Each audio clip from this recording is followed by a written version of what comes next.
Very good afternoon to all of you.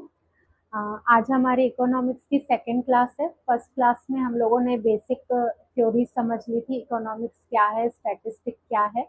और ये वाली क्लास आपका थर्ड चैप्टर है। इसका क्या, आंकड़ों का संगठन। ये बेसिकली आपका थ्योरेटिकल चैप्टर है। साथ ही साथ हम लोग इस क्लास में आंकड़ों को किस किस तरीके से जो है व्यवस्थित करते हैं वो भी देखेंगे, पर आज हम थ्योरेटिकल पोर्शन देखेंगे। नेक्स्ट क्लास में हम इसके प्रैक्टिकल क्वेश्चन सॉल्व करेंगे। तो क्योंकि आपका स्टैटिस्टिक पार्ट है इकोनॉमिक्स का, तो इसलिए अब जैसे सीक्वेंस आपका उसमें है, सिलेबस में है, तो हम वही सीक्वेंस जो है वो फॉलो कर रहे हैं।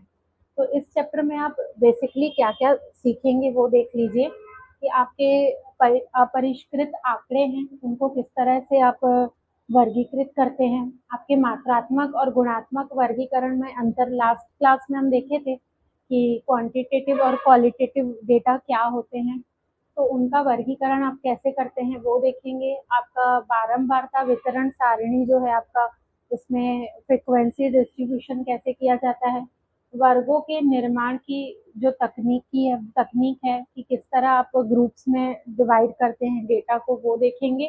फिर टैली मार्क के थ्रू आप चर होते हैं, टू वेरिएबल्स होते हैं, तो उसका प्रेजेंटेशन जो है वो कैसा होता है। तो स्टार्ट करते हैं हम अपनी क्लास। सबसे पहले इंट्रो, क्योंकि देखिए आपका इन डेप्थ क्वेश्चन आता है, तो जो आपकी बुक में जो जो जरूरी है वो सभी चीजें हमको कवर करनी है, क्योंकि आपने सीजी टेट का पेपर देखा था कि कहीं से भी कुछ पूछ लिया था, इसलिए हम सभी चीजें कवर कर रहे हैं। तो थ्योरेटिकल करना भी उतना ही जरूरी है जितना हम स्टैटिस्टिक में प्रैक्टिकल पोर्शन करते हैं। तो थोड़े से शब्द हमको कठिन लगेंगे, और जैसा कि मैं आपको स्टार्टिंग से बोलते आई हूँ, इंग्लिश वर्ड्स को आप यूज करो तो ज्यादा बेहतर है। ठीक है, तो अब स्टार्ट करें इंट्रोडक्शन से कि जब भी हम कोई अपने के साथ कुछ कर सकते हैं, तो सबसे पहला स्टेप होता है आपका कि आंकड़ों को संग्रहण करना। और लेकिन संग्रहित आंकड़े जो है वो अव्यवस्थित और अपरिष्कृत होते हैं। जब आप कोई डेटा एकत्र करते हैं तो आपको शुरू में ही बने बनाए ऐसे एक सेट करके आपको नहीं मिलते हैं, वो फैले हुए अलग अलग मिलते हैं आपको। अब उसके बाद आपको, आपके ऊपर आपकी मतलब कितनी स्किल है कि आप उसको किस तरह से क्या करें, व्यवस्थित करें।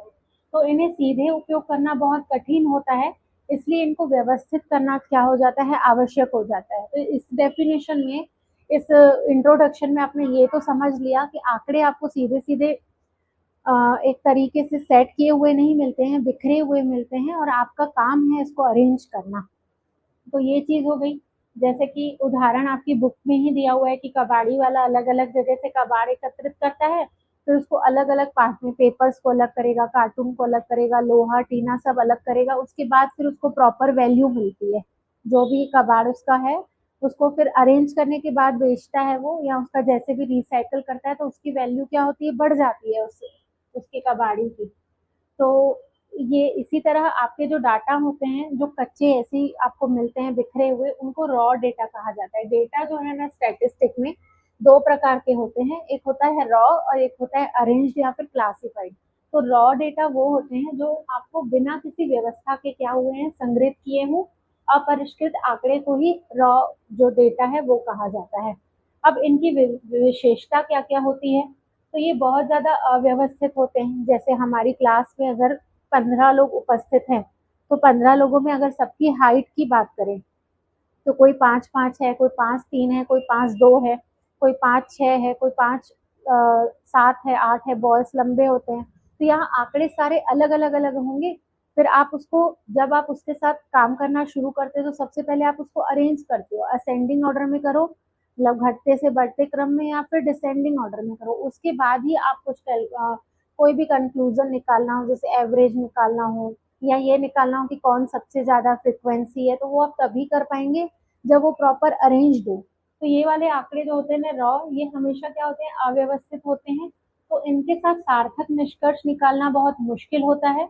और जो आपकी स्टैटिस्टिकल जो आपके टूल्स होते हैं, स्टैटिस्टिकल विधियां होती हैं, कभी कभी टंग ट्विस्ट होती है मेरी, तो इन पर सीधे प्रयोग करना जो है कठिन होता है, स्टैटिस्टिक लगाना आपके रॉ डेटा पे। तो इनसे आपकी कोई भी सूचना निकालना ये बहुत थकाने वाला काम हो जाता है। अब रॉ डेटा के साथ आप इजीली वर्क नहीं कर सकते हैं, ये कह रहा है। तो ये इसकी विशेषताएं हैं। अब यहाँ रॉ डेटा के एग्जाम्पल भी दिए हुए हैं कि 100 छात्रों के गणित के अंक जानने हो तो किसी के 47, 45, 10, 60। तो अब ऐसे बिखरे हुए आंकड़े से ये नहीं निकाल सकते हैं कि सबसे ज्यादा अंक पाने वाला कौन है और सबसे कम अंक पाने वाला। आप 100 लोगों को बैठ के नहीं गिन सकते। अगर आपने उसको अरेंज कर लिया असेंडिंग या डिसेंडिंग में, तो आपको इजीली फाइंड आउट हो जाएगा कि किसने सबसे ज्यादा अंक प्राप्त किए हैं और किसने सबसे कम प्राप्त किए हैं। अब नेक्स्ट आते हैं क्लासिफिकेशन ऑफ डेटा। क्लासिफाई करना मतलब वर्गीकरण करना। जो आपके रॉ डेटा है उन्हीं को अरेंज करना क्या कहलाता है? Classification of data. अब जो भी समान विशेषताओं वाली वस्तुएं हैं उनको समान समूहों में रखना, क्लासिफाई करना कहलाता है। अब आप समान समूह में किस किस प्रकार के समूह बना सकते हैं? एक होता है कालानुक्रमिक वर्गीकरण, जिसको क्रोनोलॉजिकल ऑर्डर कहते हैं। जैसे कि अगर सेंसस, जैसे हम कल की क्लास में पढ़े थे सेंसस का कैलकुलेशन, कि 2001 में जनगणना हुई हो, उससे पहले 10 साल पहले जनगणना हुई हो, 2011 में लास्ट हुई थी।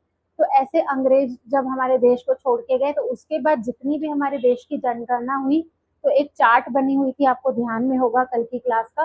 तो वो क्या थी? क्रोनोलॉजिकल ऑर्डर में था, कि पुराने डेटा थे फिर धीरे धीरे नए में आते जा रहे थे। ऐसे ही मांग का संतुलन, तो पहले क्या था फिर अब क्या है। तो यही आपका समय के आधार पर जब आप डेटा को क्लासिफाई करते हो कि वर्ष के हिसाब से, तिमाही में, छमाही में, साप्ताहिक।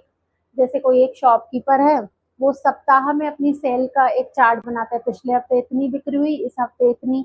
तो ये आपका क्रोनोलॉजिकल क्लासिफिकेशन कहलाता है। उदाहरण दिया हुआ है कि वर्षानुसार भारत की जनसंख्या को वर्गीकृत किया। ये शब्द आते हैं, कोई डेटा दे दिया रहेगा, बोलेगा ये किस प्रकार का वर्गीकरण है, तो ये आपका कालानुक्रमिक वर्गीकरण है। फिर स्थानिक, तो इसमें आप देश में, मतलब जो भौगोलिक स्थिति है, स्पाइटल क्लासिफिकेशन।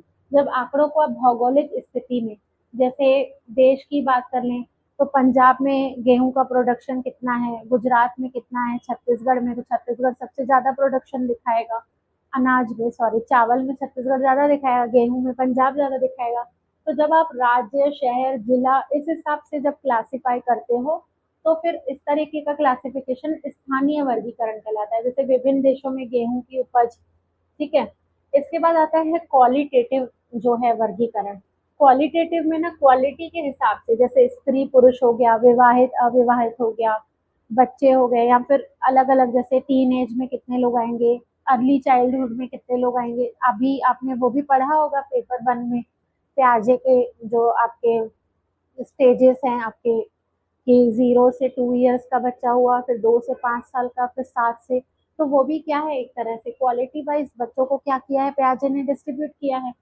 तो ऐसे ही जब आंकड़े किसी एट्रीब्यूट की उपस्थिति में, किसी गुण की उपस्थिति में, या फिर उपस्थिति या अनुपस्थिति के आधार पर जब ऐसे आंकड़ों को वर्गीकृत किया जाता है, तो ऐसे वर्गीकरण को गुणात्मक वर्गीकरण कहा जाता है। अब इसका गुण क्या है? कि वह विशेषता जिसे मापा नहीं जा सकता। अब लिंग, कैसा लिंग? तो 3 पार्ट में बढ़ जाएगा, पुल्लिंग, स्त्रीलिंग, नपुंसक लिंग, मतलब थर्ड जेंडर आ जाएगा, क्योंकि आजकल उनको भी प्राथमिकता मिल गई है। धर्म, तो हिंदू, मुस्लिम, सिख, ईसाई। फिर जब सेंसस कैलकुलेशन होता है तो उसमें बांट देते हैं, हिंदू कितने, मुस्लिम कितने। या फिर ST, SC, OBC, general category, आप रिजल्ट में भी देखते होंगे तो उसे बटा हुआ मिलता है। तो ये आपका गुणात्मक वर्गीकरण कहलाता है। साक्षरता में शिक्षित, अशिक्षित। राष्ट्रीयता में, कि राष्ट्रीय हमारे देश में रहने वाले लोग हैं, कि एनआरआई हैं, कि नॉन रेसिडेंट ऑफ इंडिया है, एनआई हैं। वैवाहिक स्थिति, मैरिड है, अनमैरिड है। तो ये सब तरीके से जब वर्गीकरण होता है तो ये गुणात्मक वर्गीकरण कहलाता है। अब बोलेंगे कि मैम इतनी सिंपल सी चीज आप क्यों पढ़ा रहे हो? अगर स्टेटमेंट में दे दिया कि किसी व्यक्ति को इसमें लिंग, धर्म, साक्षरता, राष्ट्रीयता, वैवाहिक स्थिति के अनुसार बांटा जाए, तो ये किस प्रकार का वर्गीकरण है, तो क्या आप गुणात्मक वर्गीकरण लगा पाएंगे? कंफ्यूज हो जाएंगे ना। तो इसलिए ये थ्योरी पढ़ना जो है वो बहुत जरूरी है। अब नेक्स्ट आता है मात्रात्मक। तो मात्रात्मक में ऐसे क्वेश्चंस आते हैं आपके कि 0 to 10 इयर्स के कितने बच्चे हैं, 10 to 20 इयर्स वाले कितने बच्चे हैं इस क्लास में। और ऐसे ही दूसरा कुछ आ जाएगा कि ऐसे कितने लोग हैं जिनकी आय जो है 5,000 से 10,000 के बीच के हैं, 10 से 15,000 कमाने वाले कितने हैं, 15 से 20,000 कमाने वाले कितने हैं। तो जहां पे भी क्वांटिटी आ जाएगी, नंबर्स आ जाएंगे, तो वैसा वर्गीकरण आपका मात्रात्मक वर्गीकरण कहलाता है, जब आंकड़ों को किसी मापी जाने वाली विशेषता ऊंचाई, भार, आय, अंक इस हिसाब से बांटा जाए तो वो आपका क्वांटिटेटिव क्लासिफिकेशन आ जाता है। ठीक है। अब नेक्स्ट वन आते हैं हम लोग कि चर जो है आपके सतत और विविक्त। यहाँ से चलने को दे देगा डिस्ट्रिक्ट को कंटिन्यूअस में, तो प्रैक्टिकल हम करेंगे पर क्योंकि थ्योरी है तो पहले थ्योरी पढ़ लेते हैं। सतत चर क्या होते हैं? कंटिन्यूअस। इसमें आपका कोई भी संख्यात्मक मान लिया जा सकता है कि 20 के बीच में कितने हैं, तो इसमें बहुत सारे लोग आ जाएंगे। अब 0 से 10 में आपका 2 भी आ जाएगा, 8 भी आ जाएगा, 9 भी आ जाएगा। ठीक है। अब 10 से 20 में आपका 10 भी आ जाएगा, 11 भी आ जाएगा, 19 भी आ जाएगा। तो ये कंटिन्यूअस वेरिएबल होता है। डिस्ट्रिक्ट में क्या होता है कि केवल एक निश्चित पूर्णांक होता है। जैसे 25 और 26 की बात करें, 26 या 27 की बात करें, तो इसके बीच में कुछ है नहीं, या तो 25 है या तो 27 है, कोई 26.5 नहीं लिखेंगे यहाँ पे। जैसे कक्षा में छात्रों की संख्या की बात करें तो 25 छात्र हैं या 26 छात्र हैं, 25.5 26.5 नहीं लिख सकते हैं। तो यहाँ पे ये डिस्ट्रिक्ट हो जाता है, केवल निश्चित पूर्णांक इसमें मान होता है, दो मानकों के बीच में कोई भी बीच का मान नहीं होता। जैसे छात्रों की संख्या, परिवार का आकार, अगर परिवार में मैं बोलूंगी 3 से 4 लोग वाले परिवार में अगर इसमें 3.5 आ जाए तो आप क्या बोलोगे? 3 पूरे पूरे लोग हैं, आधा एक है, ऐसा तो नहीं कह सकते। तो डिस्ट्रिक्ट में एक फिक्स अमाउंट आपको पता पड़ेगी, 25, 26, 5, 10, 15। और इसमें कंटिन्यूअस में जैसे भार, इस क्लास में 60 से 70 किलो के बीच में 10 बच्चे बैठे हैं। ठीक है, तो अब यहाँ पे 60 में 61 भी आ जाएगा, 69 भी आ जाएगा। ये नेक्स्ट आते हैं बारंबारता वितरण, फ्रीक्वेंसी डिस्ट्रीब्यूशन। तो इसमें क्या होता है? बारंबारता वितरण में आपके जो अपरिष्कृत आंकड़े हैं उनको एक मात्रात्मक चर में वर्गीकृत करने की एक सामान्य तरीका है, जिसमें आप चर को किसी विभिन्न मान के साथ कंटिन्यूअस में शो करते हैं। एक मिनट। हम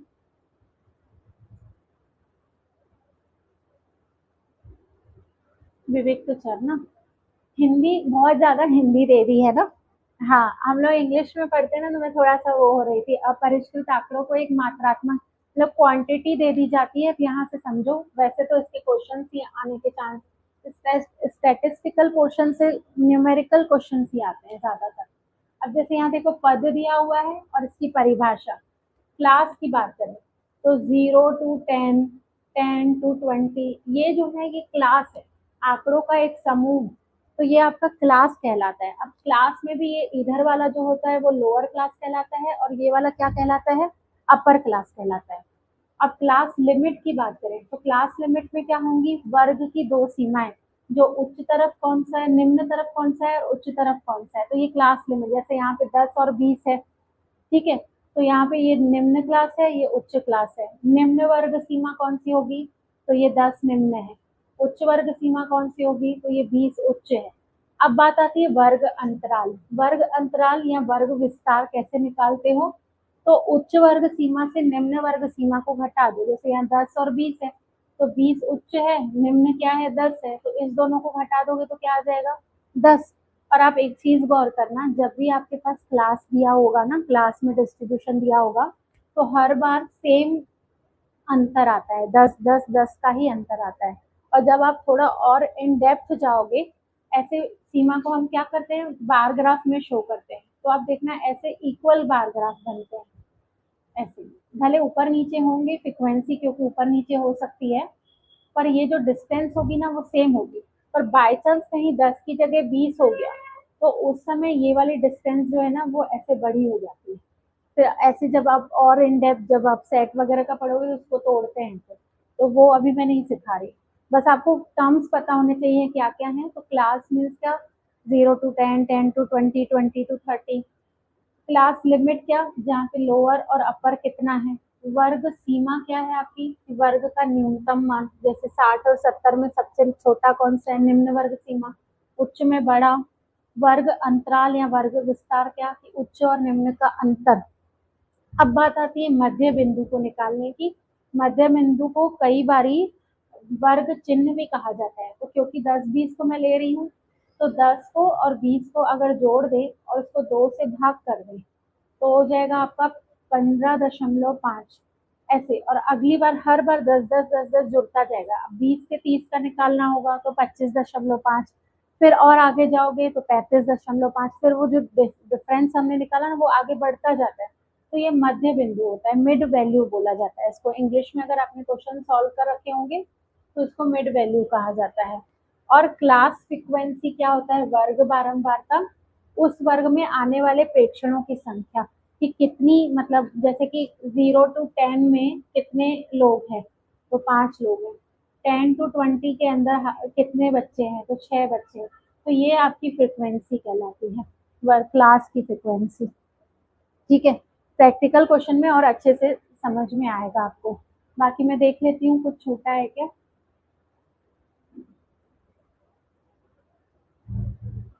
ठीक है, एक चीज और है जो इसमें नहीं दी हुई है, रेंज। रेंज इंग्लिश हिंदी में क्या बोलते हैं, किसी को आइडिया है तो बताओ तो। विस्तार, हाँ, विस्तार। ये भी पूछता है कई बार। आपको पूरी क्लास दे दी रहेगी, 0 से लेके 90 तक दे दी रहेगी, या फिर 10 से शुरू करके 90 तक। मतलब कैसे दिया रहेगा, जैसे 10 से 20 दिया, फिर 20 से 30 दिया, फिर 30 से 40, फिर 40 से 50। अब मैं इसको बोलूँ इसका विस्तार निकालो, ऐसे कई बार क्वेश्चन आए हुए हैं। या फिर आजकल असर्शन रीजन में दे देता है, क्वेश्चन दे दिया रहेगा और बोल देगा इसका विस्तार इतना है, तो आपको पता भी तो होना चाहिए कितना है। तो जो ये सबसे छोटा मान रहता है और ये सबसे बड़ा लास्ट वाला, सबसे पहली श्रेणी का पहला निम्न वैल्यू, और ये सबसे बड़ा, तो 50 में से आपका 10 गया तो कितना आ गया, 40। तो ये विस्तार है। रेंज पूछता है कई बार एग्जाम में, ये स्टार कर दे रही हूँ अब क्योंकि नहीं लिखा हुआ है, तो आप भले नोट डाउन कर लेना। ठीक है, तो ये कुछ थ्योरेटिकल पोर्शन यहाँ कंप्लीट होता है। उसके बाद नेक्स्ट आते हैं कि आप बारंबारता वितरण जो बनाते हो, जैसे 0 to 10, 10 to 20, 20 to 30, ये जो वितरण किया, इसको कैसे बनाया जाता है, इसके मतलब क्यों बनाया जाता है, कौन कौन सी चीजों को ध्यान देना पड़ता है, ये इतना इम्पोर्टेंट नहीं है, क्योंकि बारंबारता वितरण बनाने नहीं आएगा आपका। वो नहीं है कि आप 11th 12th का एग्जाम नहीं दे रहे हो, आपके एमसीक्यू बेस्ड क्वेश्चन आएंगे। तो फिर भी हम देख लेते हैं क्योंकि बुक में दिया हुआ है। तो 5 प्रमुख प्रश्न जिनका ध्यान देना पड़ता है कि वर्ग अंतराल समान आकार के हों या असमान आकार के, कि 0 to 10, 10 to 20, तो 10-10 का ही अंतर लेना है या ज्यादा कम का अंतर लेना है। हमको कितने वर्ग रखने हैं, जैसे अभी मैंने 10 से शुरू किया 50 तक, 4 वर्ग रखे, तो वो भी ध्यान में रखना पड़ेगा कि कितने वर्ग रखने हैं। प्रत्येक वर्ग का आकार कितना होगा, जैसे मैंने 10-10 का अंतर लिया, 5 का भी अंतर होता है, 2.5 का भी होता है, तो वो कितना आकार होना चाहिए। वर्ग की सीमाएं कैसे तय करेंगे, लोअर क्लास अपर क्लास कैसे डिसाइड करेंगे, और प्रत्येक वर्ग के लिए जो बारंबारता है वो कैसे तय करेंगे। सपोज मैंने कोई एक डाटा बना लिया कि मैथ्स में कोई, मैंने मैथ्स की 10 नंबर की टेस्ट ली और मेरे पास 10 स्टूडेंट है, 10 मार्क्स की टेस्ट थी और 10 स्टूडेंट है, और सबको नंबर मिले हैं। ओमकार को मैं 0 दे रही हूँ, फिर 1 हो गया, फिर विभा को 4 मिला, मुझे 9 मिल गया। ठीक है, मैं भी एक स्टूडेंट हूँ, और जो सामने किसी को 7 मिल रहा है, 7 दो लोगों को मिला, 6 हो गया, 4 हो गया, 2 हो गया, कितने हो गए, 1 2 3 4 5 6 7 8 9, एक जना और विभा को दे देते हैं 5 नंबर। तो जब ये वाली डिस्ट्रिक्ट सीरीज हो गई, अब इसको कंटिन्यूअस में चेंज करना है। तो 0 से 2 कितने लोगों को मिला है, 2 से 4 कितने लोगों को मिला है, 4 to 6 कितने को, 6 to 8 कितने लोगों को मिला है, और 8 to 10 कितने लोगों को मिला है। तो यहाँ पे जो आ जाएगा, मैंने अपनी इस डिस्ट्रिक्ट सीरीज को कंटिन्यूअस में चेंज किया। अब लोअर क्लास, अब देखो वो बड़े क्वेश्चन आएंगे, बस मैं सिर्फ ऐसे समझा रही हूँ कि प्रत्येक वर्ग के लिए बारंबारता कैसे प्राप्त हो, कितना बीच में वो हो, क्या बोलते हैं, डिफरेंस हो। फिर यहाँ पे जो आएगा, जैसे 0 to 2 में कितने लोग हैं, तो ये और ये 2 लोग हो जाएंगे, तो यहाँ 2 फ्रिक्वेंसी हो गई। तो इस तरीके से इन 4-5 चीजों को जो है वो ध्यान में रखना पड़ता है। अब सूत्र की गणना कैसे होती है, तो सबसे, अच्छा मैंने मिटा दिया, गलती की ना। सबसे लोएस्ट वैल्यू कितनी थी, 0 थी। सबसे हाईएस्ट कितनी थी, 9, जो मुझे मिले थे। तो यहाँ पे वर्ग कितने होंगे उसकी संख्या ज्ञात करने के लिए परास और वर्ग का अंतराल से क्या कर देते हैं, भाग कर देते हैं। परास मतलब क्या, मैक्सिमम वैल्यू कितनी थी, 9 थी, न्यूनतम कितनी थी, 0 थी, इन दोनों का अंतर है, फिर जितना वर्ग क्लास होगी उससे डिवाइड करते हैं। ये हम प्रैक्टिकल क्वेश्चन में करेंगे, इतना अभी दिमाग मत लगाओ। क्योंकि कल हम इसके एमसीक्यूज करेंगे। अब समान वर्ग अंतराल बनाम असमान वर्ग अंतराल, आपने देखा होगा अभी तक जो मैंने क्लास बनाई थी वो ऐसे ही बनाई थी, 0 to 10, 10 to 20, तो ये 20 to 30 ये समान वर्ग अंतराल है। पर अगर मैं इसको यूं बनाऊं कि 0 to 9, 9 9 ना करके 10 कर दूं अगले में, तो ये 10 to हो जाएगा 19, फिर 19 से हो जाएगा यहाँ पे 19 नहीं, यहाँ 18 होगा, तो सॉरी 20 होगा, ये हुआ 20, फिर हो जाएगा 29, तो यहाँ पे ये टूट रही है श्रेणी। तो इस स्थिति में आप बराबर कैसे करेंगे, तो जब पारस बहुत अधिक हो तो आय के आंकड़े शून्य, रुको एक मिनट, समान वर्ग अंतराल बनाम असमान वर्ग अंतराल, ये वाला पार्ट अभी छोड़ रही हूँ क्योंकि बहुत हिंदी में लिखा है तो मैं भी नहीं समझ पा रही हूँ क्या लिखा है। संकेंद्रण पारस पारस शब्द दिया हुआ है, मैं करवाऊंगी।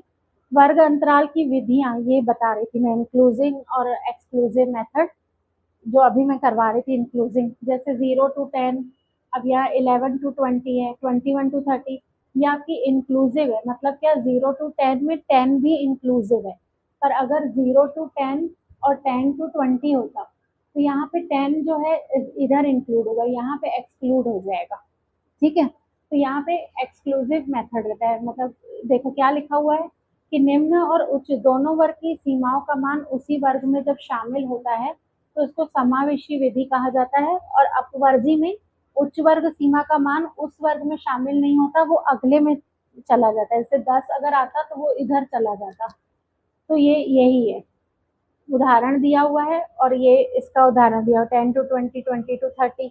अब ये बताओ कि इंक्लूसिव जो आपका तरीका है इसका क्लास बनाने का, वो किसके लिए सही है, तो जो विभक्त चर होते हैं उनके लिए है, और जब कंटिन्यूअस कुछ चर होते हैं उनके लिए फिर आप ये एक्सक्लूसिव तरीका जो है वो यूज करते हैं। तो यहाँ से अगर थ्योरी आएगी तो इधर से पूछ सकता है कि समावेशी विधि जो है किसके लिए उपयुक्त है, तो विविक्त चरों के लिए, और और जो एक्सक्लूसिव है वो सतत चरों के लिए।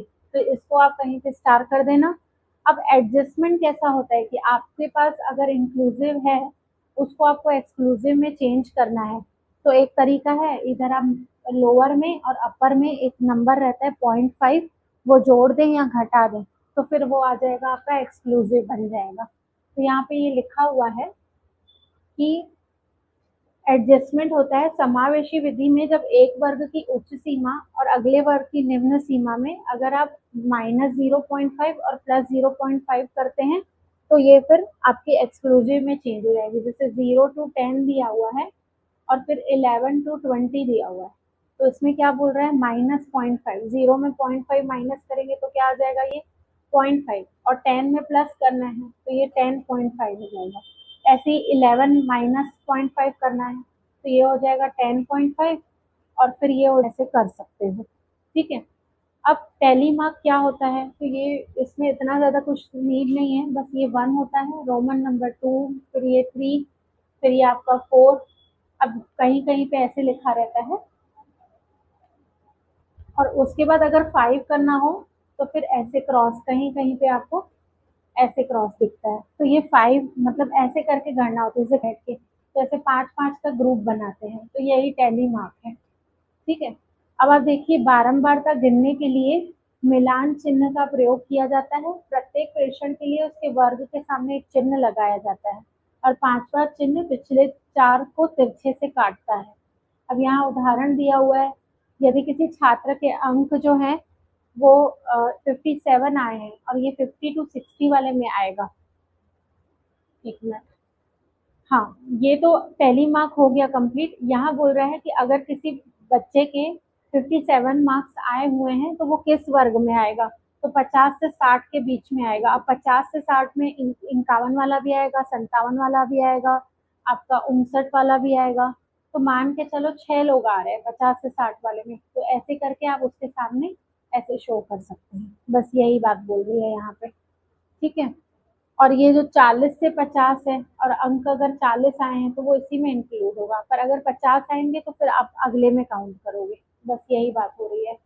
अब देखो कई बारी सूचना की हानि होती है, लॉस ऑफ इंफॉर्मेशन, वो क्या है देखो, जब आंकड़ों को वर्गों में समूह किया जाता है तो कुछ व्यष्टि प्रेषणों का महत्व समाप्त हो जाता है।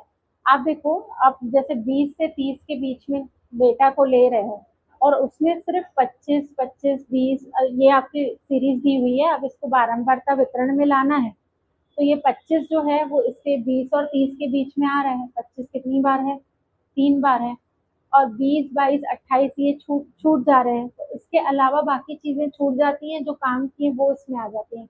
तो इससे सूचना की हानि होती है। क्या होता है कि वर्ग के सभी मानों को वर्ग चिन्ह में मध्य बिंदु के बराबर माना जाता है और वास्तविक मानों की जानकारी छुप जाती है। फिर भी वर्गीकरण उपयोगी है क्योंकि यह आंकड़ों को क्या करता है, बोधगम्य बनाता है। मतलब जब आपके पास बहुत सारे ऐसे डेटा दिए हुए हो और अगर आप उसको क्लास में डिफाइन करके और आप उसको इन शॉर्ट दिखाते हो 20 से 30 के बीच में कितने आए, तो ये आपके स्टैटिस्टिकल जब आप कैलकुलेशन करते हो तो ये बहुत उपयोगी होता है। पर अगर आप अच्छे से देखोगे तो ये समूह में कर दे रहा है ना, तो एक्चुअल जानकारी इसमें छुप जाती है। पर नेगेटिव पॉइंट को ज्यादा ना लेकर इसके पॉजिटिव को ही मतलब उपयोग किया जाता है आपके सांख्यिकी में। ठीक है, अब नेक्स्ट आते हैं। एक मिनट, बारंबारता वितरण में बारंबारता 6 दिखती है और वर्ग चिन्ह 25 लिया जाता है।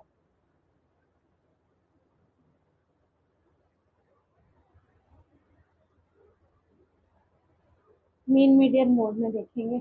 अच्छा, यहाँ से आता है आपका द्विचर बारंबारता वितरण क्या होता है, बाई क्या लिखा है, बाइवरेट फ्रीक्वेंसी डिस्ट्रीब्यूशन।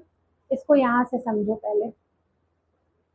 देखो, on the basis of the number of variables provided in distribution, जब आप डाटा बांटते हैं तो उसमें वेरिएबल्स के हिसाब से ना दो तरीके से बांटा गया है। एक होता है यूनिवेराइट और दूसरा होता है बायोरेट। जब फ्रीक्वेंसी डिस्ट्रीब्यूशन में एक ही वेरिएबल होता है, सिंगल वेरिएबल, तो इसको यूनिवेरिएट कहते हैं। और जब आपके दो होते हैं तो इसको द्विपद या फिर बाइवेरिएट कहते हैं। यहाँ से अंतर समझ में आ गया। अब हम इस चार्ट को देखते हैं ऊपर। यहाँ पे देखिए क्या लिखा हुआ है। मार्क्स यहाँ पे दो दिए हुए हैं, 10 से 20, 20 से 30, 30 से 40, 40 से 50, ऐसे 70। ऐसे ही एज, मतलब 16 से 18 साल के जो एज ग्रुप है उनके मार्क्स कितने हैं। तो 10 से 20 के बीच में दो लोगों के नंबर आए हैं, 20 से 30 लोगों के तीन लोगों के नंबर आए हैं, और एज ग्रुप भी दिया हुआ है। मतलब यहाँ पे दो वेरिएबल्स दिए हुए हैं। एक तो आपको एजेस दी हुई हैं, अलग अलग एज ग्रुप के लोग दिए हुए हैं और उनके नंबर दिए हुए हैं। तो आपने देखा यहाँ पे दो वेरिएबल्स शो हो रहे हैं, तो इसलिए इसको द्विपद वितरण कहते हैं। ये आपको यहाँ पे काम नहीं आएगा, पर जब हम लोग सहसंबंध गुणांक सीखेंगे ना, कोरिलेशन रेंज वगैरह, तब आपको ये काम आता है, बायोरेट फ्रीक्वेंसी डिस्ट्रीब्यूशन। तो यहाँ पे दो वेरिएबल पूछ सकता है कौन है, तो एक एज है और दूसरा क्या है, नंबर है। तो यहाँ पे वापस आते हैं थ्योरी में। तो जब एक प्रतिदर्श के प्रत्येक अवयव से दो प्रकार की सूचना एक साथ दिख जाए, दो प्रकार की सूचना एक साथ संग्रहित की जाए और उसे एक सारणी में प्रस्तुत किया जाए। मतलब आपको दो अलग अलग सूचना मिल रही है, आप चाहो तो दो अलग अलग सारणियां बना रहे हो सकते हो, पर एक ही सारणी में इसको शो कर रहे हो, तो इसको द्विचर बारंबारता वितरण कहते हैं। इसमें एक चर का मान स्तंभों में और दूसरे चर का मान पंक्तियों में लिखा जाता है। मतलब क्या हुआ देखना कि यहाँ पे ये स्तंभ में लिखे हैं और ये पंक्तियों में लिखे हैं, तो दो चर हैं। इससे आप इजीली समझ गए होंगे। अब बारंबारता में क्या होता है कि आपका प्रत्येक जो सेल होता है वो दो चरों की संयुक्त बारंबारता दर्शाता है। ऊपर देखना यहाँ पे, जैसे कि आपका ये एक सेल है, जैसे मैं मान के चलूं इसकी बात करूं, ठीक है, ये एक, तो यहाँ पे दो की बारंबारता दिखा रहे हैं। एक तो 22 से 24 के एज ग्रुप के लोगों की, जिनके 20 से 30 नंबर के बीच में मार्क्स आए हैं। तो यहाँ दो चरों की वैल्यू दिखा रहा है कौन, ये वाला सेल, इसकी बात हो रही है। इसके बाद नेक्स्ट है आपका, अगली लाइन क्या लिखी हुई है कि सहसंबंध वाला जो चैप्टर पढ़ेंगे ना, चैप्टर 8, उसमें ये बहुत डिटेल से आप पढ़ोगे। और दो चर का अगर एग्जाम्पल बोल दे एग्जाम में, क्या कुछ एक स्टेटमेंट दे दे और बोल दे कि ये एक चर वाला है कि दो चर वाला है, तो आप देख लेना उसमें दो बातें लिखी होंगी, जैसे 20 कंपनियों की बिक्री और विज्ञापन व्यय। तो यहाँ बिक्री एक चर हो गया और विज्ञापन व्यय दूसरा चर हो गया। इन दोनों को एक ही चार्ट में या एक ही ग्राफ में शो किया जाएगा। जब एक चार्ट में शो किया जाएगा तो वो हो जाएगा आपकी सारणी, द्विचर सारणी। द्विचर बारंबारता वितरण कहा जाएगा जब एक कंपनी की बिक्री आपको दी रहेगी लाख में और विज्ञापन व्यय, मतलब ऐसे अलग अलग डेटा दिए रहेंगे, इससे मैंने उदाहरण दे रखे हैं, मतलब दो चर रहेंगे जो एक ही टेबल पे शो होंगे, तो वो आपका क्या कहलाएगा, द्विचर बारंबारता। पहचान लेना। अब फ्रीक्वेंसी अरे क्या होता है ये भी हम लोग जब प्रैक्टिकल करेंगे तब बताऊंगी। जब आपकी डिस्ट्रिक्ट सीरीज रहती है तो आंकड़ों का वर्गीकरण बारंबारता सारणी में किया जाता है, इसको मैं करवाऊंगी। अब यहाँ पे आपका फर्स्ट चैप्टर कंप्लीट होता है आपकी बुक से। तो इसमें आपने क्या क्या पढ़ा। वर्गीकरण अपरिष्कृत आंकड़ों को क्रमबद्धता प्रदान करता है कि जो आपके रॉ डेटा थे उसको एक क्रम देता है कौन, क्लासिफिकेशन ऑफ डेटा।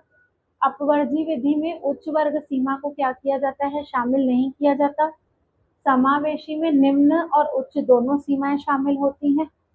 बारंबारता, मतलब ये दोनों वही चीज है ना कि 0 to 10 है, तो ये अपवर्जी विधि में आपके उच्च वर्ग सीमा, मतलब 10 को इसमें शामिल नहीं करेंगे, अगले क्लास में शामिल करेंगे, ये कह रहा है। और समावेशी में आपके उच्च और दोनों, जैसे 0 to 9 है और अगला फिर 10 to 19 है, तो 0 to 9 के सभी आ जाएंगे, 0 भी शामिल होगा, 9 भी शामिल होगा। बारंबारता वितरण में आगे की गणना केवल वर्ग चिन्ह के आधार पर की जाती है। वर्गों को इस प्रकार बनाया जाता है कि वर्ग चिन्ह उस वर्ग के प्रेक्षणों को संकेंद्रण, सब रीड कर लेना, पढ़ा चुकी हूँ ये। पारस क्या होता है, तो अधिकतम मान माइनस न्यूनतम मान। वर्ग चिन्ह मतलब मिड वैल्यू फाइंड करनी हो तो उच्च वर्ग सीमा निम्न वर्ग सीमा भागित क्या करते हो, दो। ऊपर मैंने माइनस कर दिया था क्या, प्लस ही किया था ना, 10 और 20 मिलाकर 30 हुआ, 30 भागित 2 तो 15। चलो अब यहाँ पे इस चैप्टर के कुछ क्वेश्चंस हैं, फर्स्ट का तो आंसर आ गया, आप फटाफट दे दो किस तरह के क्वेश्चन आते हैं वो देख लो, फिर हम चैप्टर 2 स्टार्ट करेंगे। जो आपका क्लास मार्क है उसका क्या सूत्र है, फटाफट बताइए, चार ऑप्शन दिख रहे हैं।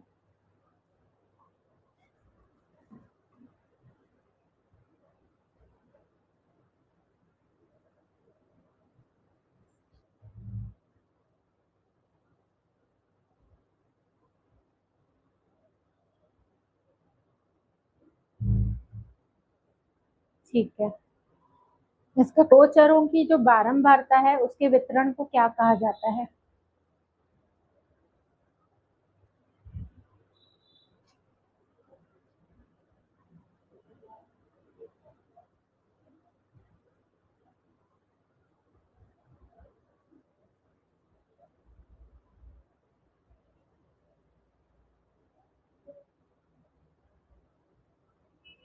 जहाँ पे आपके दो चर होंगे उसकी बारंबारता जब सारणी बनाते हो तो एक चर, बहुचर, द्विचर या असमान वितरण।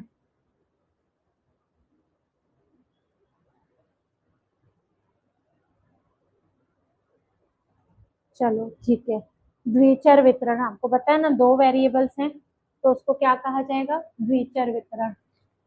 क्वेश्चन नंबर 3 है कि वर्गीकृत आंकड़ों में सांख्यिकी परिकलन किस पर आधारित है, प्रेक्षणों के वास्तविक मान पर, उच्च वर्ग सीमा पर, निम्न वर्ग सीमा पर या वर्ग मध्य बिंदु पर।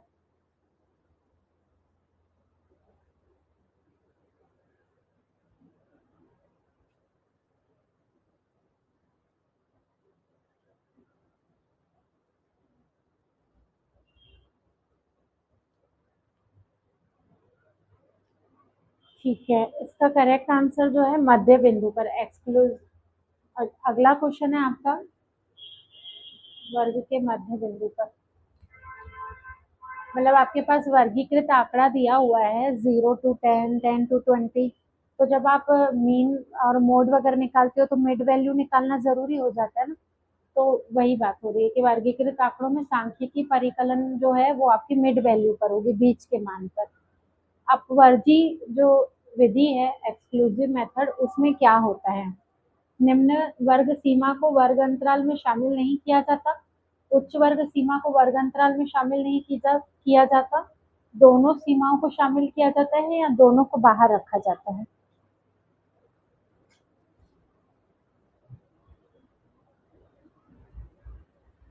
जल्दी बताओ इसका आंसर।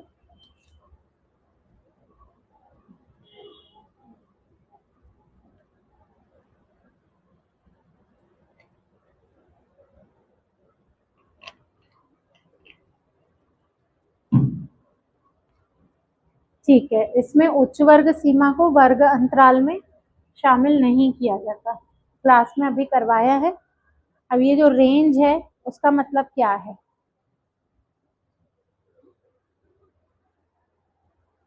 रेंज पारस बोल रहा है, रेंज कैसे निकालते हैं?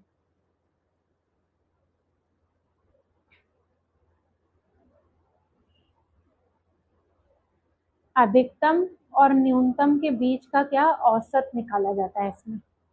अच्छा, रेंज की बात हो रही है ना, अंतर निकाला जाता है, higher value minus lower value. आपको बताया ना, शून्य से स्टार्ट हो रहा है और 50 पे खत्म हो रहा है, तो 50 में से ये जीरो माइनस कर देंगे तो ये रेंज आती है। वही में पारस, पारस क्या है? विस्तार बोलते हैं। इसमें हिंदी गलत लिखा है, विस्तार लिख लेना। ठीक है, तो ये रेंज है आपका। अब नेक्स्ट क्वेश्चन नंबर 6 बोल रहा है कि सामान्यतः वर्गों की संख्या कितनी होती है?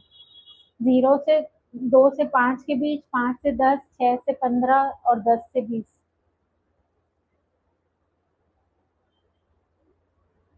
सामान्यतः ना जीरो वाला पार्ट लिया जाता है, जैसे कैलकुलेशन आसान हो जाए। अब यहाँ से 6 से 15 लिख रहा है, इसको स्किप कर दो, मैं इसका करेक्ट आंसर कल देख के बताती हूँ, इस 6 वाले को रहने दो। अच्छा, सॉरी सॉरी, हाँ मैं समझ गई। जो वर्ग अंतराल होते हैं ना, जैसे कि 0 to 10 हो गया, 10 to 20, तो ये कितने होते हैं? तो ये आपके 6 से 15 के बीच, जैसे 0 to 10, 10 to 20, 20 to 30, ऐसे 6 तक रहते हैं, फिर और आगे भी बना सकते हो। ये बात हो रही है।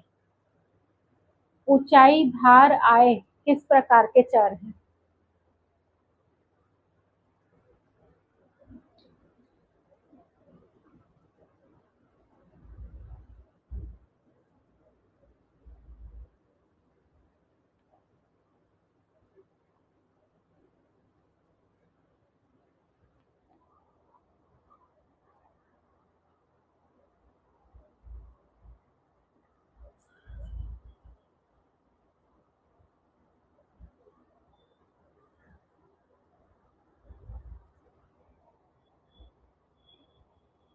बताओ।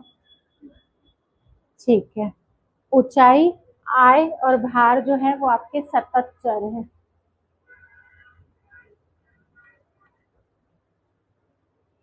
इंक्लूसिव जो आपका मेथड है उसमें क्या होता है?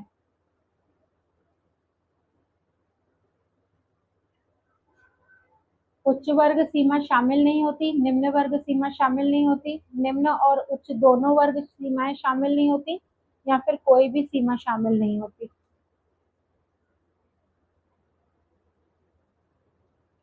इंक्लूसिव में क्या होता है, कौन सा शामिल होता है कौन सा नहीं? इसमें होता है कि निम्न और उच्च दोनों सीमाएं जो है वो शामिल होती है। इंक्लूसिव बोल रहा है ना, तो दोनों, निम्न और उच्च दोनों सीमाएं शामिल होती हैं। 10 क्वेश्चन से 9th में है। कक्षा में छात्रों की संख्या किस प्रकार का चर है?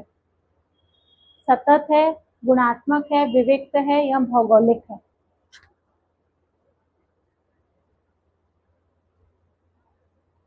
छात्रों की संख्या पूछ रहा है कक्षा में, तो ये आपका विविक्त चर है। क्वेश्चन नंबर 10 आ जाओ, लास्ट है ये, इसके बाद फिर थोड़े से टफ वाले क्वेश्चन है 2-3। ये जो कालानुक्रमिक वर्गीकरण है उसमें आंकड़ों को किस प्रकार वर्गीकृत किया जाता है? भौगोलिक स्थिति के आधार पर, लिंग के आधार पर, समय के आधार पर या फिर आय के आधार पर?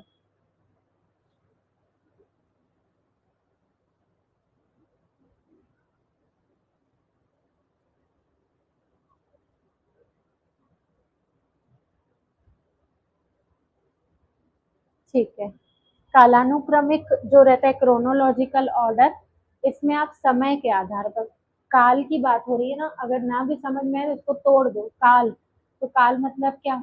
समय। समय के आधार पर बांटा जाता है। तो यहाँ पे ये 10 क्वेश्चन कंप्लीट होते हैं।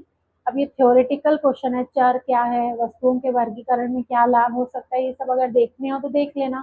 सूचना की हानि क्या है, एक चर और द्विचर बारंबारता में अंतर, ये आराम से पीडीएफ दूंगी तब पढ़ लेना। अब असर्शन और रीजन के एक दो क्वेश्चंस हैं, वो देख लेते हैं कि किस प्रकार के क्वेश्चन इस चैप्टर से बन सकते हैं। तो निम्नलिखित में से कौन सा कथन सत्य है? छोटा कर दे रही हूँ थोड़ा। हाँ, ये ऑप्शन है आपके। निम्नलिखित में से कौन सा कथन सत्य है? अपवर्जी विधि में उच्च वर्ग सीमा उस वर्ग में सम्मिलित नहीं होती। समावेशी विधि में सतत चर के लिए उपयुक्त है। वर्ग चिन्ह निकालना है तो उच्च सीमा निम्न सीमा भागे 2। द्विचर वितरण में दो चरों का एक साथ वर्गीकरण होता है। अब बताओ इसमें से क्या क्या सही है? ऑप्शन दिए हुए हैं, पहला दूसरा सही है, पहला तीसरा चौथा, दूसरा तीसरा, या फिर लास्ट ऑप्शन है आपका केवल 3 सही है। थर्ड वाला सिर्फ सही है, बाकी सब गलत है। जल्दी से पढ़ो और आंसर दो। ऐसे आसान वाले चैप्टर में आसान क्वेश्चन थोड़ी आएंगे।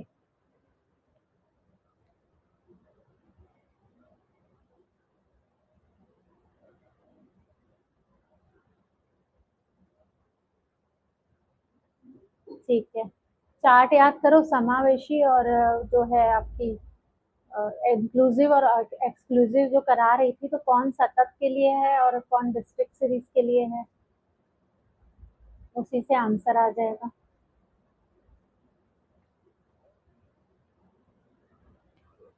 ठीक है, विभा, गीता, ओमकार, मनीषा। देखो इसका करेक्ट आंसर जो है वो 1, 3 और 4 सही है, सेकंड गलत है। समावेशी विधि में सतत चर के लिए उपयुक्त है। अब इसको हम चेक कर लेते हैं एक बार ऊपर जाके।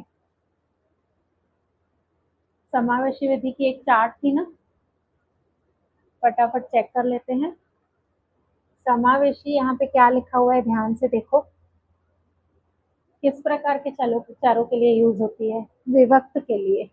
तो इसलिए मैं उस समय आपको बोल रही थी, 2 बार 3 बार ये सेंटेंस मैंने रिपीट किया था, फिर भी गलत कर रहे हो। तो ये समावेशी विभक्त के लिए है और अपवर्जी सतत के लिए है। अब वापस क्वेश्चन में आओ। अगर बाकी चीजें पता ना भी हो और एक चीज अगर आपको पता थी, तो आप इजीली फाइंड कर सकते थे आंसर। कहाँ गया ये? इसमें आंसर कैसे फाइंड कर सकते हैं? सेकंड तो है नहीं, ये गलत है। तो अब ऑप्शन में जहां जहां सेकंड है उसको हटा दो, तो ये आ जाएगा आपका। ठीक है, ऐसे करके आप निकालेंगे। चलिए नेक्स्ट क्वेश्चन में आते हैं हम। निम्नलिखित में से कौन सा सही क्रम में व्यवस्थित है?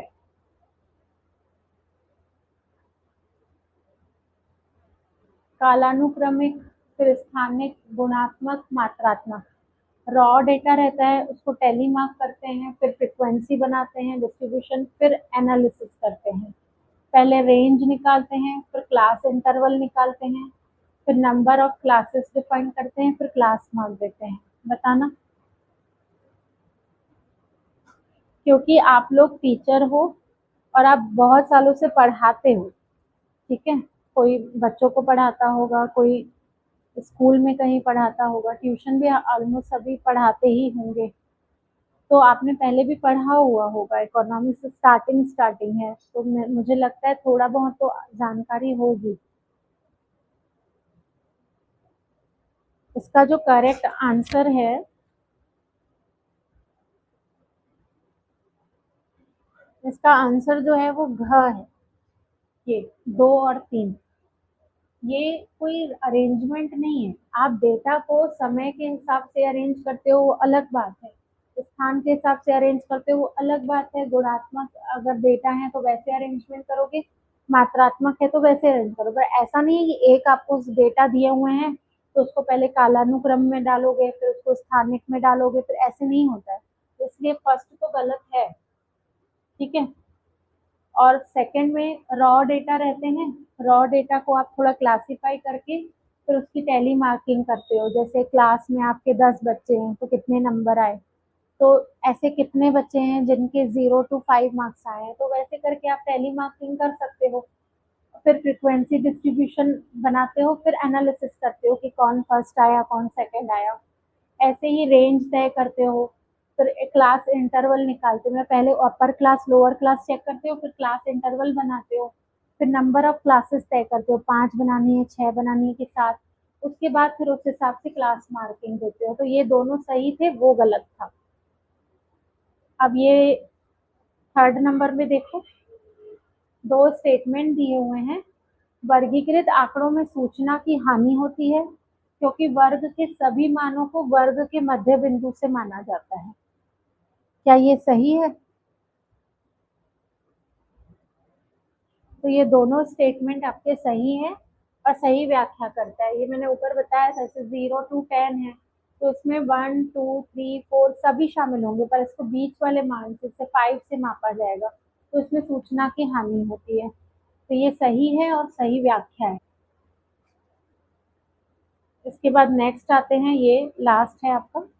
असमान वर्ग अंतराल का उपयोग कब किया जाता है? जब आपका रेंज बहुत अधिक हो, क्योंकि आय के आंकड़ों में शून्य से करोड़ों तक का अंतर रहता है। मतलब अगर इनकम की बात करें तो कोई ऐसा व्यक्ति भी होगा जो बिल्कुल नहीं कमाता। अगर हमारे देश के आय का चार्ट बना दे तो कुछ लोग होंगे जो बिल्कुल का नहीं कमाते और कुछ लोग होंगे जो बहुत करोड़ों रुपए कमाते हैं। तो उसके कारण जो असमान वितरण है, कुछ बहुत ज्यादा मतलब फाइनेंशियली वीकर सेक्शन है, कुछ बहुत अमीर है, तो जब ऐसे डिस्ट्रीब्यूट किया जाता है, आंकड़े सेट किए जाते हैं, तो असमान वर्ग अंतराल का उपयोग तब किया जाता है जब रेंज बहुत ज्यादा हो, लोअर अपर में बहुत अंतर हो। तो इसका आंसर ये सही है, मैं इसलिए बताते चल रही हूँ, सही है। और दोनों सही व्याख्या भी है, इसका ग होगा आंसर, इसलिए हम इसमें रेंज फाइंड करते हैं। चलिए अब हम आते हैं नेक्स्ट में। ये आप देख लेना, एमसीक्यू वो मैच द फॉलोइंग है। एक क्वेश्चन और है आपका, बारंबारता वितरण बनाने का सही क्रम क्या है? तो ये आपको ऊपर मैंने सीक्वेंस बता दिया था कि सबसे पहले आप रेंज फाइंड करोगे, रेंज निकालने के बाद क्या करोगे बताना। सबसे पहले आप रेंज डिसाइड करोगे, उसके बाद आप वर्गों को डिसाइड करोगे कि कितने वर्ग अंतराल होंगे। उसके बाद वर्ग अंतराल निर्धारित करोगे, कितने बनाओगे, 5 6 7 ये होगा। और फिर आप मैच करोगे, ये 4। ये याद रखना, ये क्वेश्चन ना आया हुआ है इसमें, यूपी वाले उसमें आया हुआ एग्जाम में, यूपी का एक पेपर देखा था उसमें था ये। चलिए अब यहाँ पे एक क्वेश्चन है, किसी यदि किसी वर्गीकृत आंकड़े में वर्ग दिया हुआ है 40 से 50, तो मध्य बिंदु, आंसर आगे है, चलो कोई बात नहीं।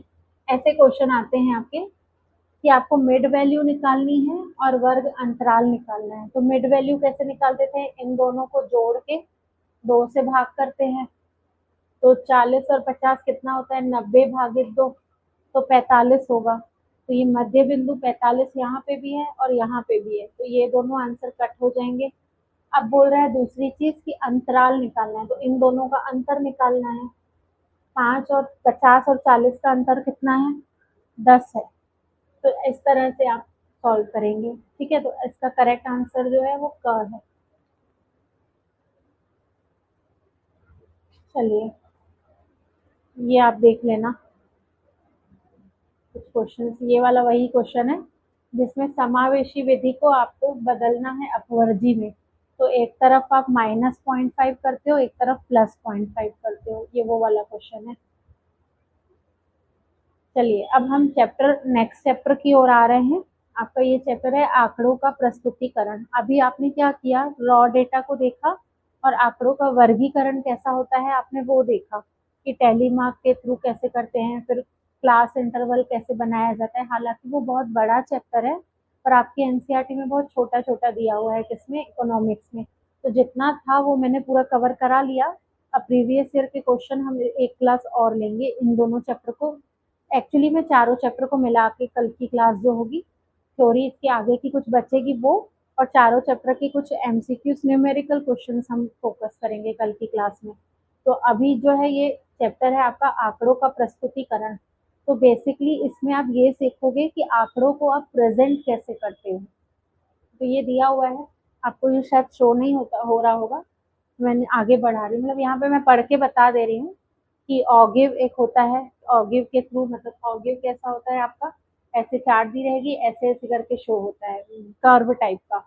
हिस्टोग्राम में शो करते हैं डेटा को, पाई चार्ट बनाते हैं ऐसे गोल, बार डायग्राम बनते हैं ऐसे करके, फ्रीक्वेंसी पॉलीगॉन बनते हैं जिसमें फ्रीक्वेंसी डिस्ट्रीब्यूशन टाइप का ऐसे बार ग्राफ जुड़े जुड़े रहते हैं, फिर उनमें मिड वैल्यू को निकाल के फिर बस ऐसे तार ऐसे ऊपर ऊपर के पॉइंट को जोड़ा जाता है।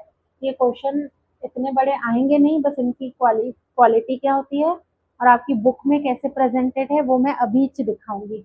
ठीक है, और नाम बता रही हूँ, एक सारणी में कैसे प्रस्तुत करते हैं और डायग्रामेटिक प्रेजेंटेशन कैसा होता है।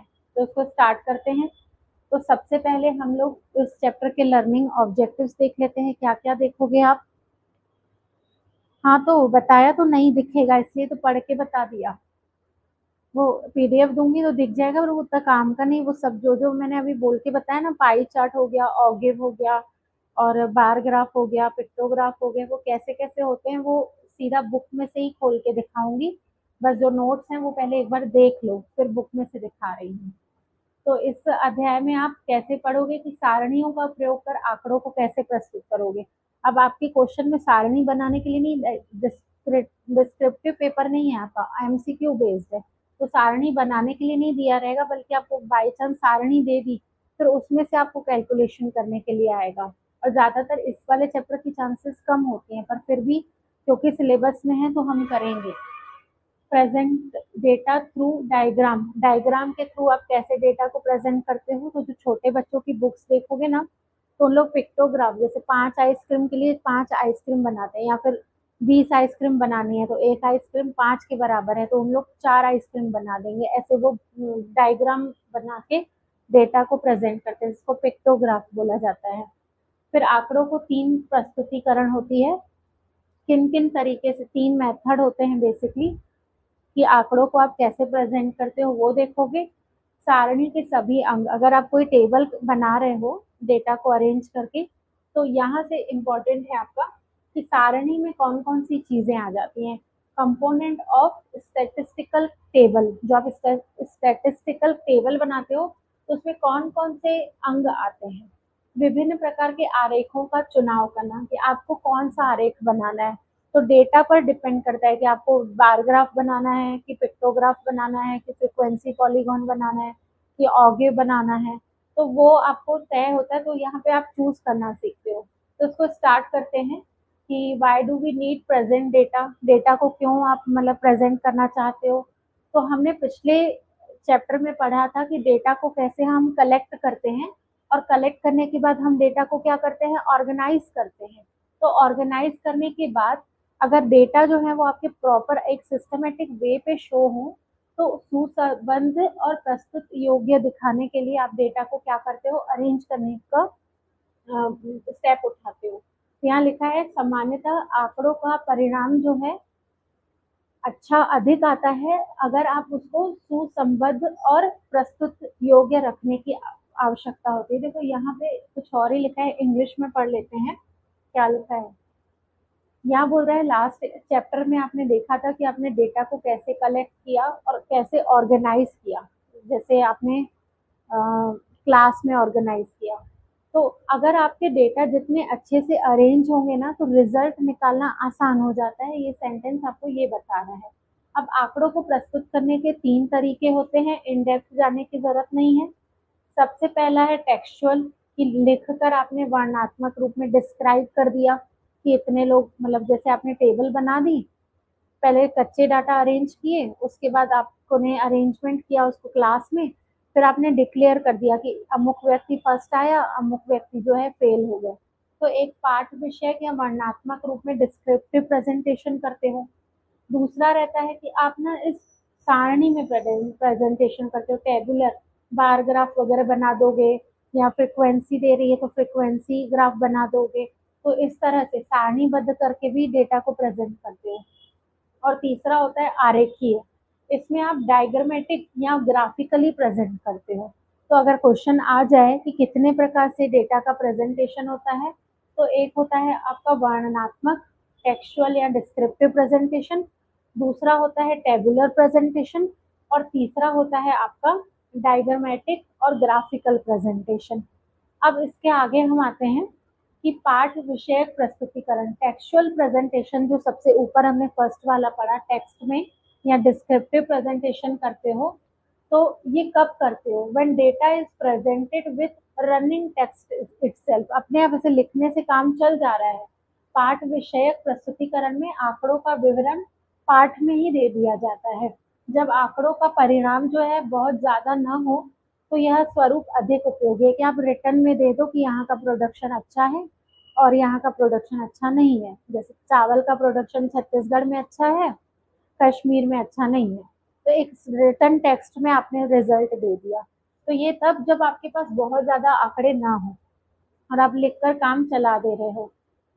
अब इसमें क्या क्या सिचुएशन है एग्जाम्पल में दिया हुआ है कि बिहार के एक शहर में 8 सितंबर 2005 को पेट्रोल और डीजल की कीमतों की वृद्धि के विरोध में आयोजित बंद के दौरान, मतलब रेट बढ़ गया था पेट्रोल और डीजल का, तो वहां बंद कर दिया था मार्केट पेट्रोल डीजल का। तो फिर एक बंद के दौरान 5 पेट्रोल पंप खुले और 17 बंद पाए गए। मतलब आपने क्या किया, इसको डिस्क्राइब कर दिया, आपने ग्राफ में नहीं दिखाया कि कितने बंद हुए और कितने चालू हैं। तो ये आपने डिस्क्रिप्टिव वे में एक रिजल्ट दे दिया। विद्यालय बंद तथा 9 विद्यालय खुले पाए गए। बंद था आपका और पुलिस निकली, बंद की घोषणा हो गई है, दो लोग बंद हैं, 2 विद्यालय, बाकी खुले हुए हैं। ऐसे ही ड्यूरिंग द बनात इन बिहार, अच्छा ये इंग्लिश में ही लिखा हुआ है। तो यहाँ पे क्या हुआ है, एक सिचुएशन आई आपके सामने, तो यहाँ आपने डिस्क्रिप्टिव प्रेजेंट कर दिया, अपने डेटा को वर्णनात्मक रूप में लिख लिया। अब यहाँ दूसरी स्थिति है कि भारत की जनगणना 2001 के अनुसार, तो इसमें भी आप डिस्क्रिप्टिव दे रहे हो कि 2001 के अनुसार 102 करोड़ भारत की जनसंख्या थी। यहाँ बस आपने लिख लिया, ग्राफ में नहीं शो किया कि पिछले साल कितनी थी, आगे कितनी हो सकती है, हालांकि आगे तो नहीं शो करोगे, पिछले 5 सालों की जनगणना शो करनी होगी, तो वहां आप डिस्क्रिप्टिव नहीं करोगे, वहां आप ग्राफ बना के दिखा दोगे। और अगर पूछ लिया कि बढ़ रही है कि घट रही है, तो बढ़ रही है और घट रही में ग्राफ के साथ साथ आप डायग्राम भी बना देते हो कि ऊपर हो रहा है कि नीचे। जैसे सेंसेक्स में होता है ना, शेयर की वैल्यू ऊपर हो रही है कि नीचे, तो आपको ऐसा कर सकते हो। जैसे 93 करोड़ पुरुष और ये आपके 49 करोड़ महिलाएं हैं, ऐसे ये सब डिस्क्रिप्टिव है। ठीक है। अब नेक्स्ट है आपका पाठ विषय प्रस्तुतिकरण की लिमिटेशन क्या है। जब आप ऐसे डिस्क्राइब करके वर्णात्मक रूप से लिख रहे हो, तो उसकी क्या मतलब नेगेटिव पॉइंट है। तो समझने के लिए आपको पूरा पाठ पढ़ना पड़ता है, लेकिन यह खास बिंदुओं को प्रभावशाली ढंग से सक्षम करता है। जैसे आपके पास बहुत बड़ा चैप्टर है और मैं ऐसे बना के छोटे छोटे एक एक लाइन में लेकर आ रही हूँ, तो आपके लिए ये आसान है समझना। पर अगर आपको इन डेप्थ पढ़ना है तो आप पूरा चैप्टर अच्छे से पढ़ोगे। तो ये वही चीज है कि जब आपको पूरा पार्ट पढ़ना है, तो उसके मतलब लिमिटेशन है कि क्योंकि आपको बहुत कंक्लूजन की तरह एक टेक्सचुअल प्रेजेंटेशन दिया जा रहा है, तो कम से कम शब्दों का उपयोग करोगे, और डिटेल में समझना है तो पूरा चैप्टर पढ़ना पड़ेगा। तो प्रभावशाली ढंग से प्रस्तुत करने में सक्षम है खास बिंदुओं को, पर पूरा चैप्टर इसमें नहीं आएगा आपको समझ में। अब आते हैं हम लोग सारणीबद्ध जो है आपका प्रस्तुतिकरण। तो टेबुलर प्रेजेंटेशन में क्या करते हो, आप रो रॉ लिखा है, रोज और कॉलम बनाते हो, ऐसे रोज बनाते हो, कॉलम्स बनाते हो और फिर डेटा को प्रेजेंट करते हो। तो यह बड़े पैमाने के आंकड़ों को व्यवस्थित करने और तुलना करने में सर्वाधिक उपयोगी है।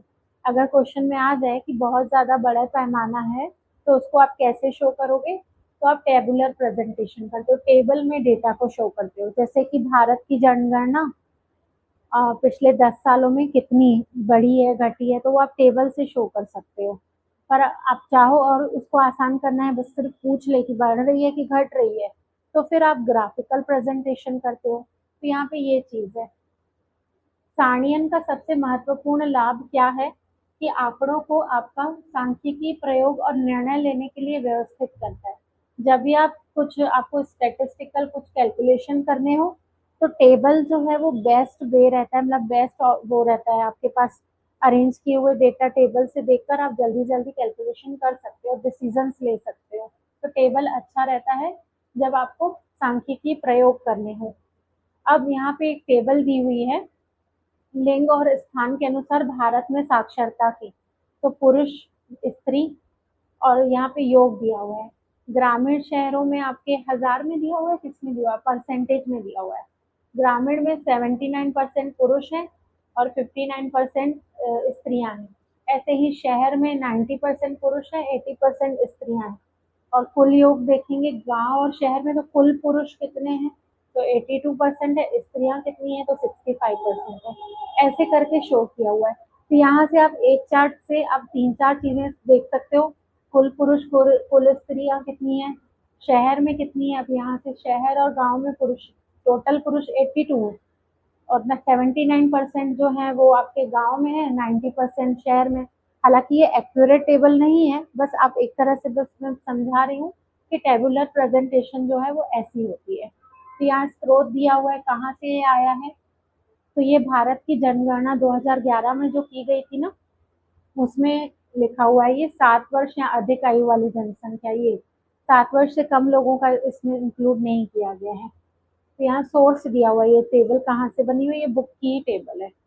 अब यहाँ पे टेबल जो थी, ये नॉर्मल टेबल थी। इसके अलावा ना 3x3 टेबल भी होती है, इसमें 3 अलग अलग चीजें पूछी जाती है। इसको मैं बुक में दिखाऊंगी।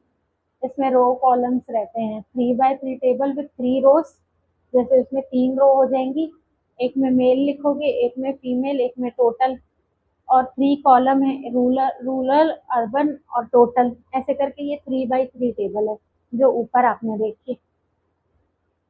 अब सारणीय वर्गीकरण के 4 प्रकार होते हैं। 4 types of classification of tabular presentation. जब आप टेबल में प्रेजेंट करते हो तो एक होता है क्वालिटेटिव क्लासिफिकेशन, जिसमें आप भाई लिंग, राष्ट्रीयता, समाज, क्वालिटी के हिसाब से डिफाइन करते हो। दूसरा होता है क्वांटिटेटिव, जिसमें एज ग्रुप के हिसाब से, हाइट के हिसाब से, उत्पादन, आय, क्वांटिटीज इसमें इंक्लूड रहती हैं। वही टेम्परल या क्रोनोलॉजिकल, जिसमें समय, घंटे, दिन, सप्ताह। क्रोनोलॉजिकल, टेम्परल दोनों शब्द यूज होते हैं इसके लिए। और चौथा है आपका स्थानीय, गांव, जिला, राज्य, इस हिसाब से टेबल जो है वो बनाते हैं। अब यहाँ पे भी आपकी एक टेबल दी हुई है कि टेबल 4.2 में एक क्वांटिटेटिव दिया हुआ है क्लासिफिकेशन, बिहार के चुनाव का अध्ययन। तो यहाँ पे लिखा हुआ है, एज ग्रुप दिया हुआ है 20 से 30 वाले, 30 से 40, 40 से 50, 50 से 60, 60 से 70, और 70 से 80, और 80 से 90 वर्ष के लोगों का। अब यहाँ पे क्या लिखा हुआ है कि उत्तरदाताओं की संख्या, कितने लोगों ने रिस्पॉन्स किया है चुनाव में। तो 20 से 30 आयु वाले 3 लोगों ने दिया। तो ये टोटल परसेंटेज कितना है, जितने लोगों ने रिस्पॉन्स किया है उसका 0.55, मतलब आधे% से थोड़ा ही ज्यादा जो है इस ग्रुप के लोगों ने रिस्पॉन्स किया है। ऐसे करके ये चार्ट है, एक बार नजर देख लेना, मैं सेंड करूंगी आपको। ऐसे ही एक और चार्ट दी हुई है कि वर्ष में बिक्री कितनी हुई है। एक चाय की दुकान वाले ने चार्ट बनाई है कि 1995 में उसकी बिक्री कितनी थी, ऐसे करके 2000 में बिक्री कितनी हुई है। तो इसने टेबुलर प्रेजेंटेशन किया है। बस ऐसे ही देख लेना टेबल्स। अब यहाँ से क्वेश्चन आते हैं कि जो टेबल रहती है उसमें कौन कौन से कंपोनेंट होते हैं। तो कंपोनेंट्स ऑफ टेबल, अच्छी सारणी में क्या क्या होना चाहिए। तो एक होता है कि संरचनात्मक होनी चाहिए, ऐसा नहीं कि कहीं पे भी कुछ भी ले लो।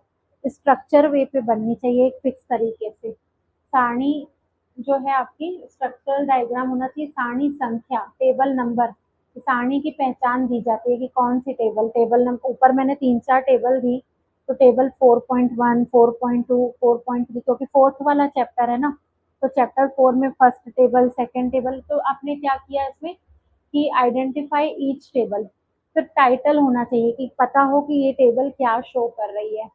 इसके बाद उप शीर्षक होने चाहिए, अंदर जो जो कॉलम बने हुए हैं, तो प्रत्येक स्तंभ में क्या क्या, जैसे महिलाएं दी हुई हैं, पुरुष दिए हुए हैं, परसेंटेज, ये सब लिखा होना चाहिए। और फिर अगला है कि प्रत्येक पंक्ति में दिया गया शीर्षक, अलग अलग रो में क्या क्या लिखा है वो। और सारणी का मुख्य भाग, जो अंदर जो भी कंटेंट लिखे हुए वो होना चाहिए। देखो टेबल में क्या क्या होना चाहिए, एक तो शीर्षक होना चाहिए, उपशीर्षक होना चाहिए, और अवशेष और पंक्ति, स्टब और रो, उसका हेडिंग लिखी होनी चाहिए। सारणी का मुख्य भाग, जो बीच में जो टेबल कंटेन कर रखी है, वास्तविक आंकड़े, माप की इकाइयां, जैसे ऊपर लिखा हुआ था परसेंटेज में 0.55 क्या था, वो परसेंटेज था। तो यूनिट ऑफ मेजरमेंट, करोड़ में बार बार 00 नहीं लगा के 3 लिखा है मतलब वो 3 करोड़ है, तो वो आप मेजरमेंट ऊपर दे देते हो। और स्रोत कि हर टेबल के नीचे लास्ट में लिखा रहता है कि ये टेबल के आंकड़े कहाँ से लिए गए हैं, तो मूल स्रोत बताना। फिर लास्ट में फुट नोट होना जरूरी है कि आप विशेष व्याख्या कोई भी चीज जो टेबल में नहीं शो कर रहे हो तो उसको नीचे फुट नोट में शो करो। तो ये 5 कितनी कितनी चीजें हैं देख लो। हाँ, 1 2 ये 3 4 5 और ये 6 और ये 7 8 8 चीजें आपने देखी कि अच्छी सारणी में क्या क्या होना चाहिए। अब हम बुक में आ जाते हैं थोड़ा कि आपकी बुक में क्या क्या लिखा हुआ है, फिर ऑलमोस्ट चैप्टर कंप्लीट हो जाएगा आपका। आंकड़ों का प्रस्तुतिकरण है। इस चैप्टर में क्या क्या पढ़ोगे? आंकड़ों का पाठ विषय प्रस्तुतिकरण आपने देख लिया। ये हमने देख लिया गुणात्मक, मात्रात्मक, कालानुक्रमिक और स्थानिक। इसके बाद ये एक चार्ट दी हुई है लिंग और स्थान के अनुपात में ग्रामीण, शहरी और योग। और ये कहाँ से हुई है? तो 2011 की जनगणना से। ऐसे ही मात्रात्मक, फिर आपको एक गतिविधि दी हुई है कि आपको कुछ भी अपने आसपास के छात्रों का कद और वजन गिनो और सारणी बनाओ। तो आपको ये आप स्कूल में नहीं पढ़ते हो कि आप बैठ के बनाओगे। फिर चुनावी वाली सारणी जो मैंने आपको दिखाई थी परसेंटेज वाली, ये एक व्यक्ति की वार्षिक बिक्री की सारणी दी हुई है। ये सारणी में क्या क्या होना चाहिए? सारणी के अंग यहाँ से हैं आपके जो हमने पढ़े। संख्या होनी चाहिए, शीर्षक होना चाहिए, उपशीर्षक होना चाहिए, अवशिष्ट, पंक्ति शीर्षक। ये मैं दोनों पीडीएफ दे दूंगी और ये आपकी सारणी है और इसमें क्या क्या कंटेंट है वो ये सब चीजें दी हुई हैं। देखो हमने क्या क्या पढ़ा। एक तो संख्या होनी चाहिए, शीर्षक होना चाहिए, स्तंभ शीर्षक जो ये चार्ट बना रहे हैं उसका शीर्षक क्या होगा, इकाई होनी चाहिए कि कितने करोड़ में लिख रहे हो, ये पंक्तियां कुल, शहरी, ग्रामीण, तो पंक्तियों का शीर्षक होना चाहिए, स्रोत कहाँ से ये बनी है, फिर पद टिप्पणी होनी चाहिए और मुख्य भाग, मतलब ये सब चीजें जो है सारणी के मुख्य भाग है। ठीक है, तो जो हमने पढ़ा वो दी हुई है यहाँ पे। अब ये इतना इम्पोर्टेंट नहीं है, बस आपको ये पता होना चाहिए कि अच्छी सारणी के गुण क्या क्या है। अब आरेखीय प्रस्तुतिकरण में बेसिकली हम इसके क्वेश्चंस करेंगे कल की क्लास में। ये आपका बचपन में आपने पढ़ा है, ये बार ग्राफ है, इसकी विशेषताएं देख लेना।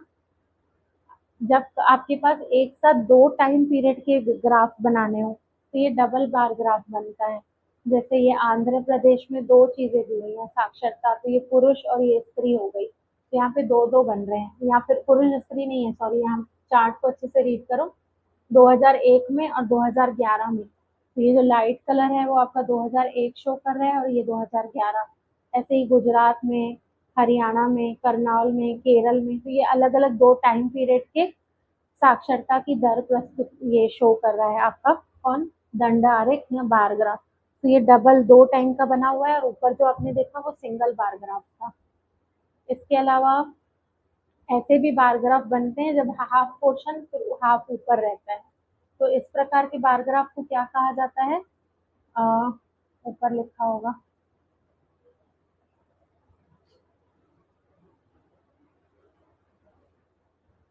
दंड आरेखी होगा, बस तरीका वैसा है प्रेजेंट करने का, ये दंड आरेखी होगा आपका। ठीक है, और ये पाई चार्ट सर्कुलर फॉर्म में प्रेजेंट रहती है। यहाँ से एक सेट का क्वेश्चन आया हुआ था पेपर 1 का, मैं देखूंगी अगर दिख गया तो इसका क्वेश्चन करवा दूंगी, पाई चार्ट का कैलकुलेशन कैसे होता है। इसके अलावा आपका हो गया हिस्टोग्राम। हिस्टोग्राम में कैसे बनता है? ये जैसे रेंज दी हुई है ना, मतलब हायर क्लास लोअर क्लास, तो जब इस प्रकार के आंकड़े होते हैं ना तो जो बार ग्राफ बनता है वो जुड़ के बनता है, ये ऐसा, तो इसको हिस्टोग्राम बोलते हैं। सतत वर्ग जब ये रहते हैं तब बार ग्राफ जुड़ जाता है आपस में। और अगर आपको उसमें मिड पॉइंट पता चल जाए, जैसे हायर प्लस लोअर अपॉन 2, तो ये मिड पॉइंट होते हैं। ये हालांकि बड़े बड़े कैलकुलेटिव क्वेश्चंस में काम आता है जब आप स्कूल लेवल पे पढ़ते हो तो। ये अब यहाँ पे ये रेंज देखो, मैं जो आपको बता रही थी ना, यहाँ कितने का अंतर है? 45 और ये 49, चार चार का अंतर है सब में, देखिए चार चार का अंतर है। पर यहाँ ज्यादा का है। अच्छा, यहाँ दो हैं जिनका सेम टाइम आ रहा है 4। ऐसा कई बार होता है कि यहाँ अगर 8 का अंतर होता ना तो ये पूरा चौड़ा बनता है, फिर उसको कट कट कट किया जाता है, मतलब अरेंज किया जाता है। ठीक है, ये आपका हिस्टोग्राफ है, हिस्टोग्राम है, और फिर फ्रिक्वेंसी पॉलीगॉन में फिर बीच बीच से पॉइंट करके और ये बैक वाला पोर्शन रब कर दिया जाता है, तो सिर्फ ये निकलेगा उससे। बस फिर ऑगिव हम पढ़ते हैं जब आपके वैल्यूज ऐसे बढ़ते जाती हैं, तो आंकड़ों का प्रस्तुतिकरण अगर से कम और से ज्यादा होता है तो इसको मैं करवाऊंगी क्लास में। चलिए, फिर यहाँ तक अभी हमारा कंप्लीट होता है। इसका कुछ जो प्रस्तुतिकरण कुछ बचा होगा, क्योंकि यहाँ पे देख लो सारांश दिख रहा है, तो जो जो और इम्पोर्टेंट पार्ट्स बचे होंगे कैलकुलेटिव वो मैं कल क्लास में करवा दूंगी। ठीक है, देख लेती हूँ एक बार। ठीक है, बस इसके आगे का पोर्शन और एमसीक्यूज नेक्स्ट क्लास में देखेंगे।